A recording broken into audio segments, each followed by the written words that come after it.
Hello everyone, my name is Doug and today I'm going to present you our work on Android tool support to fix insecure code dependencies. And this is a joint work with Eric, Michael, and Sven at the CISPA Helmholtz Center for Information Security. The motivation behind our work is while third-party library enables code reuse, it also increases apps attack surface.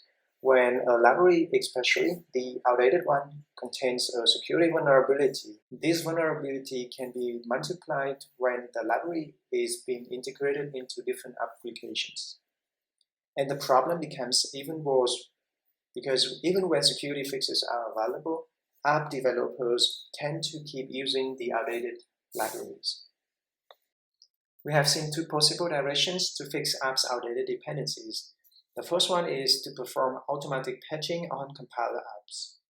However, this doesn't work because when an app is compiled, libraries code and apps code are merged together. This means that there's no clear separation between these two components, and this makes it hard to identify libraries code and their corresponding version to perform the patch. And this becomes especially hard when obfuscation comes into play.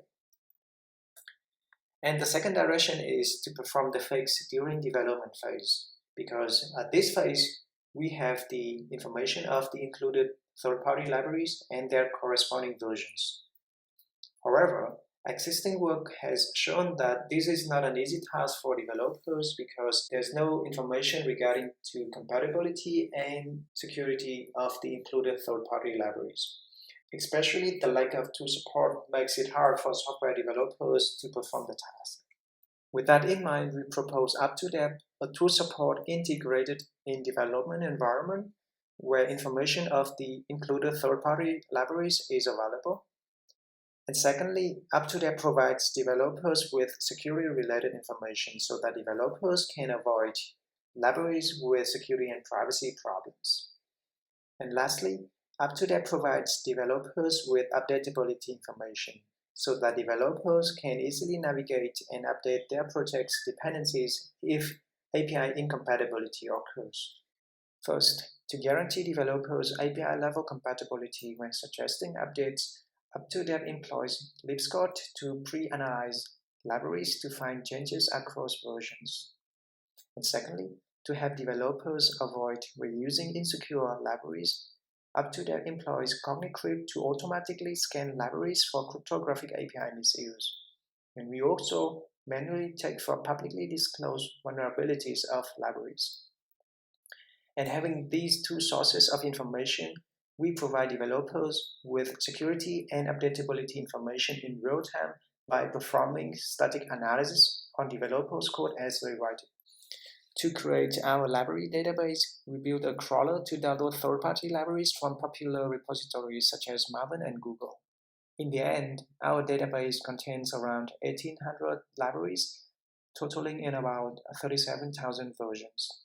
10 libraries contain publicly disclosed vulnerabilities spanning across 97 versions. Please note that it is notoriously hard to find information about vulnerabilities in Android, and there are almost no CVEs, and we did not attempt to scan libraries from all CVEs, but instead we rely on existing information, which explains the low number here. And we agree that finding more vulnerabilities in Android libraries is an orthogonal problem. Only for cryptographic API misuse and for insecure network connection, we use existing work to detect such type of vulnerability, and we found that almost 14% of them to contain at least one cryptographic API misuse, and with nearly one-third of them have fixes in their latest versions. This is an example of how Up2Dep works. In this example, developers are using an outdated version of the Picasso library. Up2Dep detects this problem, it highlights the outdated dependency, provides a corresponding warning message, and several options to upgrade this dependency. Even though the dependency doesn't contain any known security vulnerability, we still recommend developers to upgrade because outdated dependencies are more likely to contain security problems. And the first option that developers are provided here is to upgrade this dependency to a newer version that is still compatible to the API that developers are using of the library. This is not the latest version. And if developers want to upgrade this dependency all the way to the latest version, we show them that code changes are needed. And if developers want to perform the change, we provide them the option called Show Me Dependencies to show developers where and how they can change the code. In this case, the return type of method load has changed from request builder to request creator. This means that in the latest version, the type request builder is no longer available. If developers don't perform this change, when developers upgrade this dependency to the latest version, the existing functionality will break. This is another example of how Up2Dep detects and highlights insecure dependency. In this example, developers are using an outdated and insecure version of the OKHTTP library.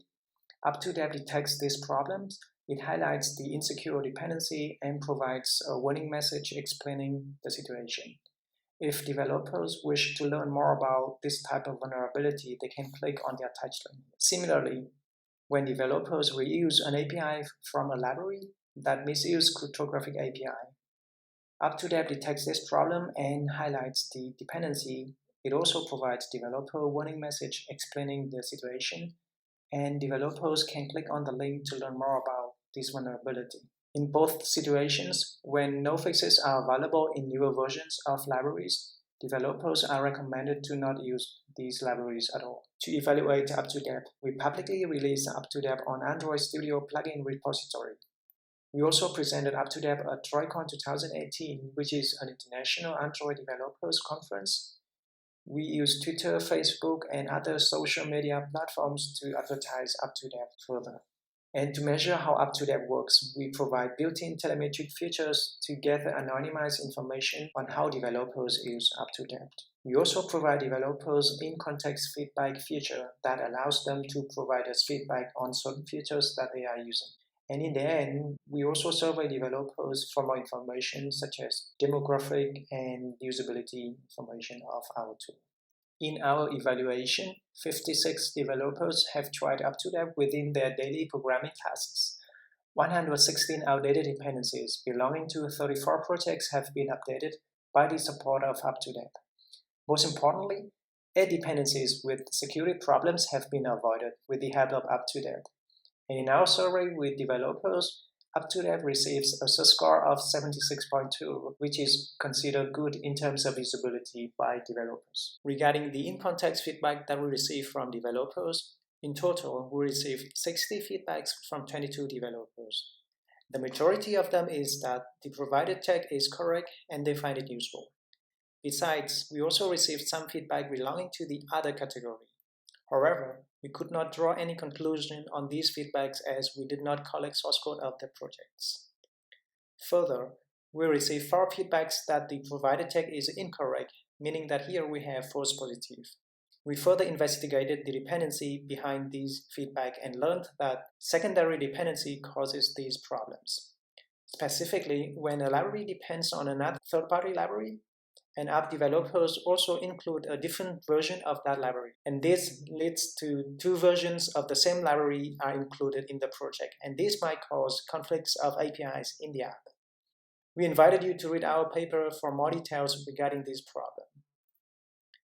Finally, we received 3 feedbacks that developers need more information about the provided warning messages.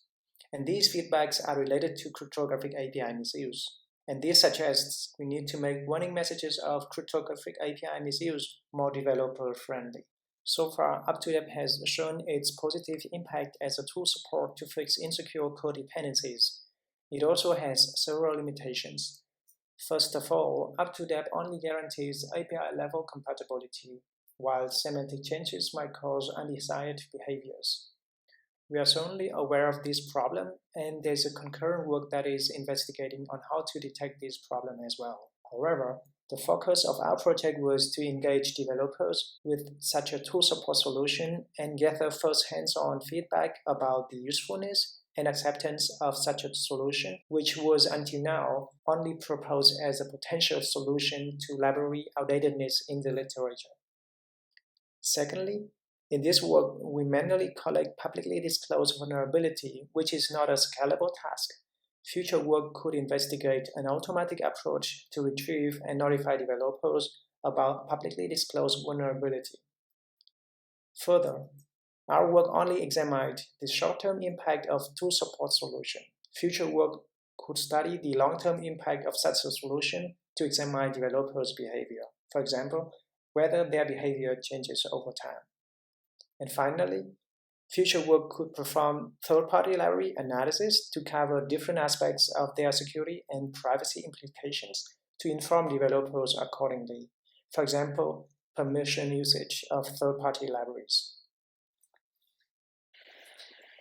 To conclude my talk, in this work, we presented the first tool support to help developers keep their project's dependencies up to date. And we showed that tool support during development phase does reduce the security and privacy-related problems introduced by third-party libraries. And our work calls for designated tool support for developers to detect and update insecure third-party libraries. Finally, Up2Dep is publicly available at the following URL, so feel free to check it out. Thank you very much for your attention, and I'm looking forward to your questions.